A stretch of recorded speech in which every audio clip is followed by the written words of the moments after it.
Hawking के बारे में। स्टीफन हॉकिंग इस समय के सबसे प्रसिद्ध वैज्ञानिकों में से एक है। विकलांग होने के बावजूद भी उन्होंने अंतरिक्ष के कुछ ऐसे रहस्यों से पर्दा उठाया है जिस पर दुनिया आज भी आश्चर्य करती है, और उनकी किताब है जिसका नाम है a brief history of time. ये अपने तरीके की एक सबसे फेमस बुक है और इसके जैसी बुक अभी तक कोई भी नहीं लिखी गई है। तो आज हम जो बात करने वाले हैं वो गॉड के प्रति यानी कि स्टीफन हॉकिंग भगवान को लेकर उनकी क्या राय है और एलियंस को लेकर उनका क्या कहना है, या किसी भी मैक्योर पार्टिकल्स को लेकर उनका क्या कहना है, इस बारे में आज हम बात करने वाले हैं। स्टीफन हॉकिंग अपनी पुस्तक में लिखते हैं कि ये जो ब्रह्मांड बनाया गया है ये किसी भी भगवान ने नहीं बनाया है और न ही भगवान का कोई अस्तित्व है, और कोई भी भगवान या भगवान रूपी नाम इस ब्रह्मांड को जन्म नहीं दे सकता है। इतना ही नहीं, वह ये भी कहते हैं कि किसी भी बिग बैंग की थ्योरी को या उसमें हस्तक्षेप करने के लिए किसी भी भगवान नाम के रूप को या भगवान की जरूरत नहीं है। 1988 यानी कि 1988 में उन्होंने अपनी पुस्तक में समय का संक्षिप्त इतिहास लिखा था और उन्होंने कहा था कि ब्रह्मांड के सर्जन में भगवान की भूमिका है। लेकिन नए पार्ट में कुछ समय बाद जब उन्होंने एक और पुस्तक लिखी और उनकी जो चैप्टर शुरू किए, तो नए पार्ट में उन्होंने अमेरिकी भौतिकी विज्ञान लियोनार्डो मोल्डिनो के साथ यह लिखा कि किसी भी सिद्धांत को या किसी भी एक निर्माण को पूरा करने के लिए भगवान रूपी या भगवान का होना जरूरी नहीं है, यानी कि आवश्यक नहीं है। और दूसरी तरफ अगर एक और आइंस्टाइन जो कि बहुत ही महान वैज्ञानिक है, आइजैक न्यूटन, वो कहते हैं कि ऐसा हो सकता है कि यूनिवर्स को क्रिएट करने में यानी कि ब्रह्मांड को बनाने में या उसके डिजाइनिंग में गॉड की बहुत बड़ी भूमिका हो सकती है। और उन्होंने बाद में यह भी स्वीकार किया कि हो सकता है कि यह सिर्फ एक मिथ हो, ये सच्चाई ना हो, सच्चाई कुछ और भी हो सकती है। अगर दूसरी तरफ हम बात करें तो स्टीफन हॉकिंग ये कहते हैं कि इस पृथ्वी को बनाने में या इस यूनिवर्स को ब्रह्मांड को बनाने में किसी भी ग्रेविटी को अपने आप स्वीकारा जा सकता है। इसमें किसी भी भगवान का अस्तित्व होना जरूरी नहीं है। लेकिन किसी भी यूनिवर्स में अगर कोई एग्जिस्ट करता है या हम एग्जिस्ट करते हैं या कोई भी ऐसी चीज जो एग्जिस्ट करती है, तो क्यों एग्जिस्ट करती है इसका कोई भी जवाब नहीं है, और इसका जवाब कोई भी नहीं दे सकता है कि हम मनुष्य या ये जो जीवन है वो क्यों है और किस प्रकार इसकी उन्नत हुई है, यानी कि किस प्रकार ये उपजा है। उन्होंने एक बहुत ही बड़ी लाइन लिखी थी। उन्होंने कहा था कि दोस्तों, आपने देखा होगा कि कुछ लड़के थोड़ी सी एक्सरसाइज करते हैं उनकी बॉडी बन जाती है, और कई तो वैसे ही मस्कुलर दिखते हैं। आपको पता है ऐसा क्यों होता है? उन्होंने कहा था कि किसी भी चीज को प्रकाश करने के लिए या प्रकाश बनाने के लिए देने के लिए हम जरूरी नहीं है कि भगवान की भूमिका को लेकर उस चीज को उजागर करें, ये जरूरी नहीं है, ये है ही नहीं। या ये कहते हैं कि it is not necessary to invoke god to like the blue touch paper and such the universe going. अब ये तो जायज सी बात है कि इन लाइनों के द्वारा ये कहना वो चाह रहे हैं कि भगवान का कोई अस्तित्व नहीं है, यानी कि किसी भी प्रकाश को आगे बढ़ाने के लिए अगर हम गॉड का नाम ले रहे हैं तो ये सरासर गलत है। और इसका उत्तर देते हुए हॉकिंग यह भी कहते हैं कि तथ्य यह है कि हम इंसान हैं जो स्वभाव के मूल कणों का संग्रह है। ये हमारे पास शासी कानूनों की समझ के करीब आ चुके हैं और हमारे ब्रह्मांड को एक महान विजय चाहिए या एक महान विजय है। हॉकिंग सिर्फ इतना ही नहीं कहते, वो कहते हैं कि न्यूटन के विश्वास के लिए पहला झटका है कि ब्रह्मांड अराजकता से उत्पन्न नहीं हो सकता था।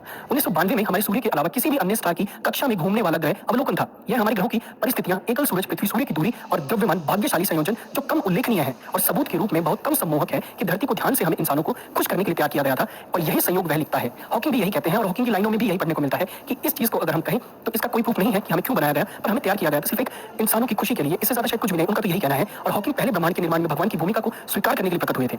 1988 यानी 1988 में उनके जो बैचलर ऑफ ब्रीफ हिस्ट्री में उन्होंने जो अपनी एक बुक में लिखा था कि यदि हम एक पूर्ण सिद्धांत की खोज करते हैं तो यह मानव कारणों की अंतिम जीत होगी। इसके लिए हमें भगवान के दिमाग को जानना चाहिए अगर वो है तो। यानी कि वो यहाँ पर भी यही कहना चाह रहे हैं कि इसका अस्तित्व मैं तो समझ नहीं पा रहा हूँ, लेकिन अगर ऐसा कुछ है तो शायद हमें उन भगवान के दिमाग में घुसना पड़ेगा और सारी जानकारियों को संग्रह लेना पड़ेगा, उसको इकट्ठा करना पड़ेगा।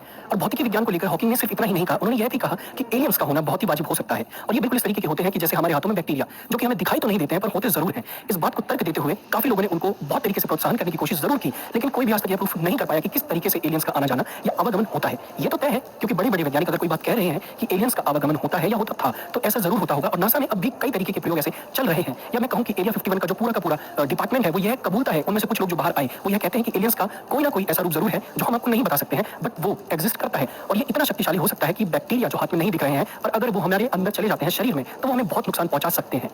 यह थ्योरी हॉकिंग की ही है और हॉकिंग ने ही इसको एक बहुत बड़े स्टेज पर यानी कि क्यूरोस्ट्रीम के स्टेज पर स्टीफन हॉकिंग ने इस चीज को कहा था। एल्बर्ट आइंस्टाइन को इस विशेष तकनीक के लिए भी हम धन्यवाद दे सकते हैं या उन्हें इस तरीके का सम्मान भी दिया गया था। उनके सामान्य सापेक्षता के सिद्धांत ने यह बताया था कि सितारों की गुरुत्वाकर्षण यानी कि ग्रेविटेशन प्रकाश तरंगों को मोड़ा जा सकता है। गुरुत्वाकर्षण यानी जो मिस कॉन्सोलिंग है सितारों की और ग्रहों की सभी की उज्ज्वल या सच में बहुत दूर नहीं है और खोजने के लिए बहुत ही महान भी है। वैज्ञानिकों का मानना है कि यह तकनीक उन्हें यह बता सकती है कि जो ये ग्रह है या जो ये यूनिवर्स है वो किस तरीके से बने हैं। माओ के साथ एक तरीके का बहुत समय पहले एक सौदा भी हुआ था और शोधकर्ताओं का कहना था कि सुपर बृहस्पति बड़े पैमाने पर सबसे बड़ा ग्रह है।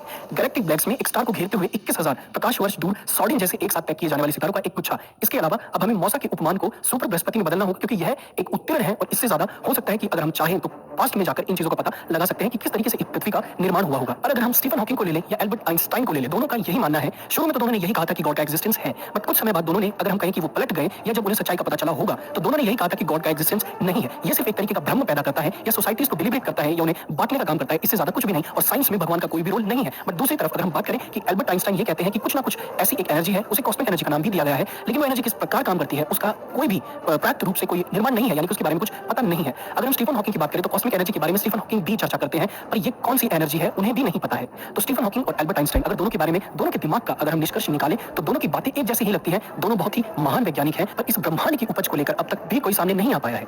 इन सवालों के जवाब यूं तो कहना होगा कि ये मुश्किल है, बट ये कब तक सुलझेंगे इसके बारे में भी कोई नहीं बता सकता है। दूसरी बात, फ्यूचर प्लानिंग तो हम कर रहे हैं, बट हमारा फ्यूचर कैसा होने वाला है यह कोई नहीं जानता है। 2012 मूवी अगर आपने ना देखी हो तो उसमें ऐसे मंजर दिखाए गए थे, यानी कि उसमें कुछ ऐसे सीन्स दिखाए गए थे कि बाढ़ आएगी, प्रलय आएगी और उसके बाद धरती का विनाश धीरे-धीरे होने लगेगा। ये एक स्थान से शुरू होगी और एक स्थान से शुरू होते-होते पूरी पृथ्वी को तहस-नहस कर देगी और कुछ समय बाद पृथ्वी का दोबारा निर्माण होगा। बट ये बात आइंस्टाइन ने और हमारे इंडिया के काफी बुजुर्गों ने पहले ही, यानी कि जो हमारे इंडिया के जो साइंटिस्ट थे उन्होंने काफी पहले इन बात को प्रूव किया था कि ऐसा जरूर कुछ ना कुछ होगा। हालांकि कई साल आए, कई वर्ष बीतते गए, बट ऐसा कुछ देखने को नहीं मिला।